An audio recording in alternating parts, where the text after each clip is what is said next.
The events in DC had the whole sports world talking. Everyone's laid out their opinions, from LeBron James to Jason Tatum and Jaylen Brown. A lot of sports talk show hosts have done so as well. And I think it's important to have this conversation because, to be quite frank, most athletes, most sports talk show hosts, and most of the sports world has been missing a lot regarding this conversation. So first, before we even get into that, let me just go ahead and lay out my credentials, because obviously I do sports talk, but also this is also something that I would consider myself to be a little bit of an expert in. I was the founder of the largest Bernie Sanders organization in the country, Carolina Students for Bernie Sanders. I was also the acting state director for Bernie Sanders campaign in North Carolina in 2015, 2016. I was also a surrogate for Tulsi Gabbard. I was also a surrogate for Jill Stein's, both of those presidential campaigns. I've helped strategize for congressional races. I've consulted for congressional races and Congress people. I've organized. I've spoke at events. I've been on RT Live speaking about politics. This is what I do in my as my full-time job. So I'm not speaking from a place of ignorance here. So first, let's go ahead and acknowledge the double standard. There absolutely was a double standard. We would not be allowed to behave like that. We would have never been able to get near the Capitol. I'm not saying this. This is not conjecture. This is fact. I was just there 4 days ago. And this is even advocating for what would be considered to be leftist issues like universal health care, climate change, which actually gets people put on the domestic terrorism watch list and a no-fly list. This actually is correct. This double standard must be acknowledged by both sides because it is a massive part of why we see the angst and the tensions in this country. But we actually do have to look at all the circumstances here. One, there was actually some tear gassing. My team was on the ground there. On the political side, my news team was on the ground. They were covering it. They got tear gas. They did. Okay, but no one actually talked about that side. And obviously the woman was shot in the neck, executed. And instead of showing empathy and sympathy and using this as an opportunity to say, look, these cops are not on our team. The moment that you became an inconvenience to them, look what happened. Obviously, more of a double standard than anything else, but they executed that woman. And you see people cheering for it with no one actually saying anything about that. Like, that's not okay. We want to help educate people. So we're fighting the same system that you are fighting, the same corrupt system that has let us down, like you are fighting. That is an aspect of that same corrupt system. These cops are fascist police. They're fascist security guards. And we could have used that as an opportunity to say, look, see, we told you. We told you the moment that you start fighting the status quo, they'll treat you the same way as they treat us. We didn't see that. Also, this didn't come out of nowhere. First of all, this was days. They had days to prepare to stop this from happening. So that goes back to the double standard. But also, there's a lot of angst. There's a lot of anger. There's a lot of frustration and confusion in this country right now. We have been demanded to have lockdowns. I know that you athletes and you sports talk show hosts have money. You're in your big markets. You're in your little bubbles. No pun intended, NBA. You're in your bubble. You're fine. Your family members and even the people close to you are fine. The rest of the country is not. 1 in 4 small businesses have been closed and most of them will never open again. Okay? They tell us to lock down. They don't give us solutions. They don't give us any financial solutions. They haven't figured out a way to save small businesses. And yet, you're surprised that on one side of the coin, obviously, these people are out here protesting, angry as hell, storming the damn Capitol of Congress. And yet, on the other side of this fence, we had leftists like myself out here protesting this weekend on behalf of universal health care, trying to force a vote so we can finally have health care in the middle of a pandemic, which none of you all have actually spoken about or wonder why we don't have yet, right? Okay. In addition to that, talking about Julian Assange, I was on those steps. I know this, once again, I know there's a double standard because they won't let us anywhere near. They were anywhere near that, okay? Anywhere near the Capitol. But there were 2 different groups protesting in the last 5 to 6 days for different reasons, but ultimately to challenge this corrupt system who continues to try to pull the wool over our eyes. Just for example, right now, the Democrats are more worried about impeaching a president who is on his way out, who is already conceded. We don't have any checks. Everybody keeps talking about how they want to give us checks. Everybody say, y'all vote for Ossoff, y'all vote, you vote in Georgia, turn Georgia blue, we'll give you checks. What do? Instead, they actually try to introduce legislation to remove Republicans, remove congressmen, remove Trump 10 days before he's about to leave anyway. And they've completely changed the subject. Does impeachment put food on the table? No. But once again, athletes, I need you to understand this. This is not me attacking you. This is just saying you got food on your table, so it's easy to play into the partisan political games. Most people in this country do not right now. Most people are fearful that they're going to eventually be evicted. All right? Just another example of playing into the hands of the duopoly.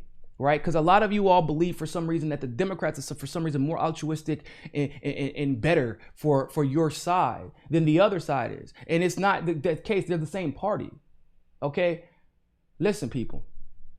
They were about to they did. They gave us crumbs, $600. They pretended it was a stimulus package.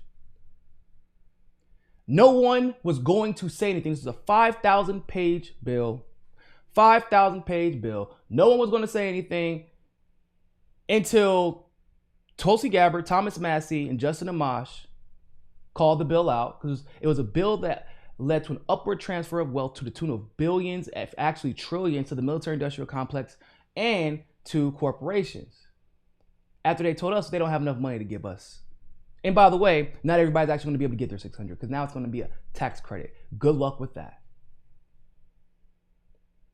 Now, this was a mixture of Democrats, libertarians, and a Republican president who actually blew the whistle on this. And it wasn't until Donald Trump actually called for the 2,000 and told everybody what was in the bill that all of a sudden Democrats won 2,000.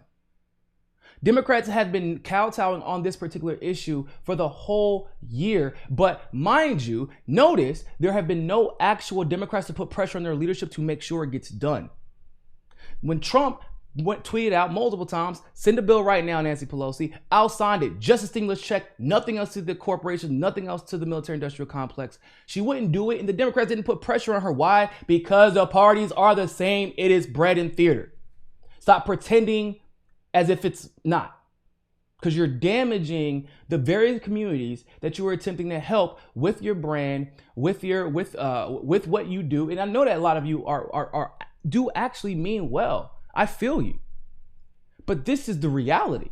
And it's a reality that you have to dig deep. I get it. It's hard to see all the intricacies of politics, but there are places you can go. You can go watch my political show. I talk about this stuff all the time in a way that I feel most people can understand it.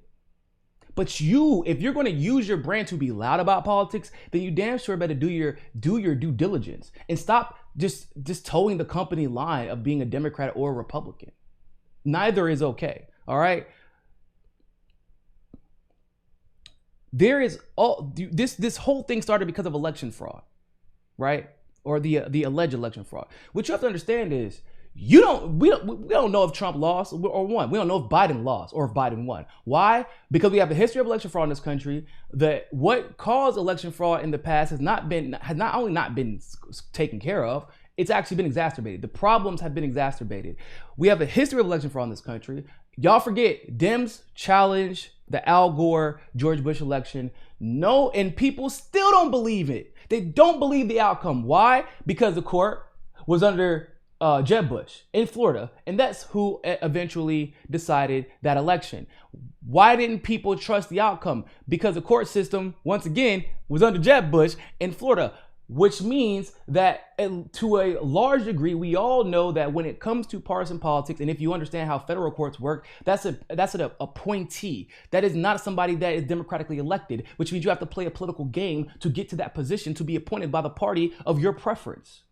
We inherently understand that this court system is corrupt in every other aspect. As black men and black women, we have seen the double standard within our court system. So now when it comes to election fraud and election integrity, you don't think that the people who have all the power are going to do whatever the fuck they can to appoint people who ensure that they keep that power? Come on. Y'all not that stupid, bro. Y'all not. That is why people they don't trust the outcomes of these. That's why they're protesting. They may be wrong about how they're going about it. I got it. Understood. But you have to understand from their side if we're ever going to bridge this gap. Because I'm telling you, from my side, I've already seen it. So in the case of ballot harvesting in North Carolina, for example, which is a state that I used to live in, ballot harvesting in North Carolina didn't happen 50, 60, 70, 80 years ago. No. Ladies and gentlemen, a whole election was overturned because Republicans tried to cheat Democrats in North Carolina via ballot harvesting. This is the first time elections have been overturned like 60 or 70 years, completely overturned. They had to do the entire thing over. The DNC fraud lawsuit, which I was a part of creating, I was 1/3 of the team that created the DNC fraud lawsuit that went all the way up to the Supreme Court, where Clarence Thomas, surprise, surprise, the guy who was saved by Joe Biden, who destroyed Anita Hill in order to get him elected or get him appointed. That's who destroyed the DNC fraud lawsuit. Right before we went to appellate court, the DNC argued in the court of law that they could rig it and we couldn't do anything about it. And if they're willing to rig it against people like Bernie Sanders, which Tom Perez, the current chair of the Democratic National Committee, admitted the DNC cheated. Debbie Wasserman Schultz, who was a former chairwoman of the Democratic National Committee, got fired because she got caught cheating. Tulsi Gabbard left and endorsed Bernie Sanders before she ran for president in 2020 because she saw the cheating as a vice chairwoman of the Democratic National Committee. And so with all of that, you think that they will cheat their own. You don't think that they are more than willing to cheat the other side? Of course they are. But once again, the problem ultimately comes down to this. You have no idea if they are cheating, do you? Why?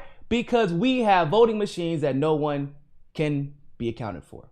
They're owned by private corporations. They're owned by third parties. We have no way to audit them, even though we're paying for our own elections. Think about that. If we had a solution like what we've seen introduced by some brave Congress people in the past that go often ignored because these people are more concerned about keeping their power than anything else. They're using you. They're using you. If we would have used those solutions to create election transparency that give people faith in the system, then ladies and gentlemen, we wouldn't have these problems. There would have been no riots. There would have been no protests. This is why they were there. They're the history of election fraud. They have no reason to have any confidence that their guy lost. Just like a lot of you have no reason to have any to doubt the fact that your guy won, because your team won, and so you're happy. Their team lost, so they're mad. And all of us, the rest of us, independent-minded thinkers, are like, "What the hell's wrong with either of y'all? Y'all have no idea who actually won. You're legitimizing an electoral system that has been that has been used and rigged time and time again, as recently as this past year. Like I just said, a whole election in North Carolina overturned." If you're going to talk about double standards, because the double standard that we saw is real, right? The double standard that we saw is real. If you're going to talk about double standards, we're going to have to talk about double standards, because most of you all in the sports world still kiss Obama's ass. Y'all do. Y'all love y'all some Obama. In fact, Obama called LeBron James and Chris Paul to make sure that the bubble continued, that the NBA continued to play basketball, despite what happened with Jacob Blake. Think about that. Ferguson, Missouri. Who did that happen under? Sports world. That happened under Barack Obama, ladies and gentlemen. Standing Rock. I know a lot of you all don't know about that, but that was when they sent the police to try and remove Native Americans from their land. I actually went there. I was there protesting. We brought supplies. They tried to remove Native Americans from their land, shot them with water cannons. One woman lost her eye. Another woman lost her arm. That happened under Barack Obama, after he promised to protect the Native Americans and their rights. Ladies and gentlemen, the tanks, the militarization of the police that you saw taking place in Ferguson, Baltimore, and other places, right now even, that was done by Barack Obama. The 94 crime bill, that was done by Joe Biden, that he still brags about, actually, refuses to apologize for. All the policies that you see Donald Trump taking advantage of right now, the kids in cages, the immigration problems, The military industrial complex, the corporatocracy and the oligarchy, just like the kleptocracy, really. That was all almost entirely initiated by either Barack Obama or Joe Biden. Joe Biden said he didn't want his kids to grow up in a racial jungle, ladies and gentlemen. He argued this in the Senate. So what hold up, I'm confused. So I thought it was that we don't like racists. I thought it was we don't like fascists. So the 94 crime bill wasn't racist, literally saying racist shit wasn't racist, like scolding civil rights activists on a Zoom call just last week isn't racist. Ignoring BLM after you use them to fundraise for your entire presidential campaign isn't racist. The Patriot Act isn't fascist because Biden bragged about authoring that. Biden, after his son died of cancer, used his executive office to threaten other countries. And said, if you lower your cancer drug costs, we'll put sanctions on you. That's not fascist.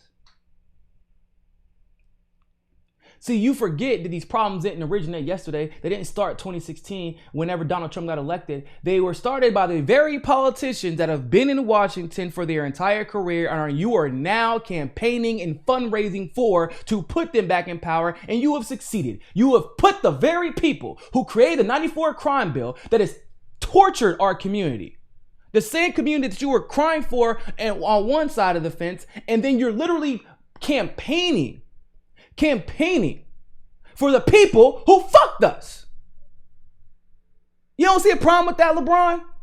You don't see a problem with that, Chris Paul? You don't see a problem with that. You don't see a problem with that, Shannon. And by the way, these are all people that I respect. LeBron has probably done more for his actual community as an activist than anyone in sports. Like just taking his money and literally investing it directly into the community. But your political acumen is just not there. And it's okay. We have to start somewhere.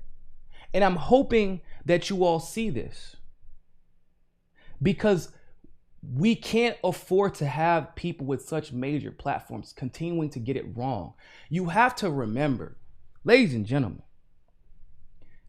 the athletes of old, the Kareems, the Muhammad Alis, and the politicians, or excuse me, the activists, I should say, like Martin Luther King, Malcolm X, Angela Davis, Fred Hampton, they didn't believe in these political parties. They believed in challenging the military-industrial complex and the corporatocracy. They believed that capitalism was the root of all evil, and that is what feeds into this racism. They believed in breaking the system down and getting concessions before kissing ass.